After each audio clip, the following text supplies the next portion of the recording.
Well, it's Breast Cancer Awareness Month. Every Monday this month, we're highlighting a woman who has had breast cancer and how it has impacted them and their families. It's estimated that nearly 19,000 Arkansans will get breast cancer this year. The American Cancer Society says an estimated 6,250 people will die. Most will be women. In Arkansas, it's the second most common cause of cancer death. Only lung cancer has more. And this morning, we are highlighting Jodie Spears. Jodie, your story, it's very interesting. So tell me when you were first diagnosed. That was back in 2003. I was diagnosed stage 2 at that point, breast cancer. So I just turned 32, or I was getting to turn 33. But what makes it interesting is that later in 2009, I had a recurrence where it went into my sternum. And even though it was in my bone, it's still called breast cancer. So that confuses people because ultimately, after that recurrence, it has metastasized. So I battled it 4 times total. Wow. So when you went into remission the first time, when you found out you had it again, like, what was that like? Well, finding out again when I heard metastasized and stage 4, it really scared me because that's usually the stage, that's the final stage that, you know, everyone's afraid of.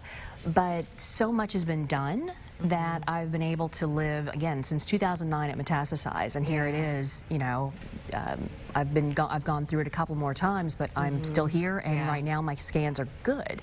They've got a lot more targeted therapies, and it helps to keep it at bay. So even though it metastasized, there's a lot out there that is keeping me from, I guess, being as afraid as I was when I first started. So you're on medication right now? I am on medication. I have to take medication every night. It's called Tykerb. A lot of people who have my type of breast cancer take that. Other people take other types of things. The beauty of the targeted therapy is, unlike regular chemo, which basically destroys every and all fast-growing cells, which is why you lose your hair and why you have other issues. This is very targeted, so it goes only after the cancer cells. So, I mean, I still have side effects, but I can live a relatively normal life. Yeah. So how did you first detect your breast cancer? It was a lump because, again, I was just 32, so I wasn't ready for a mammogram yet. I wasn't of the age, but I felt a lump. Went in, they didn't know for sure it was cancer until I had a lumpectomy. Then they tested it and they found out. So they told me post-op that I had cancer. And at the time, I was like, oh, well, they got it all out. But the way it works is they still have to do chemo just to make sure they got everything. So And so this was just a self-exam that you did? No, yeah, well, it wasn't actually a self-exam official. I just felt it. You know, in the shower, I was like, huh.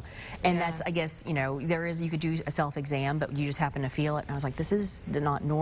Called my doctor and got it checked out immediately, and I'm very glad that I did, and I didn't just ignore it, because even though I've since continued to go through it, I was able to attack it and kind of be in charge of the situation more so. Control it a little bit. As much as you can. In cancer, you can't really control a lot of it, but knowing you have it and then going after it with all you can with your oncologist makes you feel a little bit more in control. Can you explain what did that lump feel like? It felt a little like a golf ball.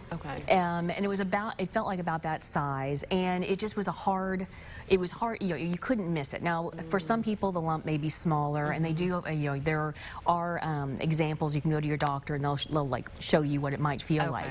But this was hard to ignore. It was definitely hard tissue. It was, you know, wasn't supposed to be there. I could definitely tell. And I was reading you discovered this like a few months before you got engaged, or right after I got engaged? You got engaged. So I had to postpone the wedding, but luckily, you know, he stayed around. Unfortunately, so did the cancer a little bit, but it's been part of our life. But he's been my #1 caregiver. Hi, Glenn. Give a shout out to him. I love you. So real quick, what advice do you have for anybody out there, any woman who may be watching this?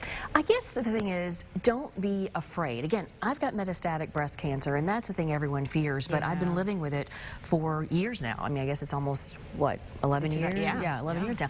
It's survivable, but go to your doctor and find out as soon as you can, and then just, you know, trust your oncologist and follow their advice. All right. Well, thank you so much for sharing your story with us. Absolutely. Yes. All right. We'll be right back.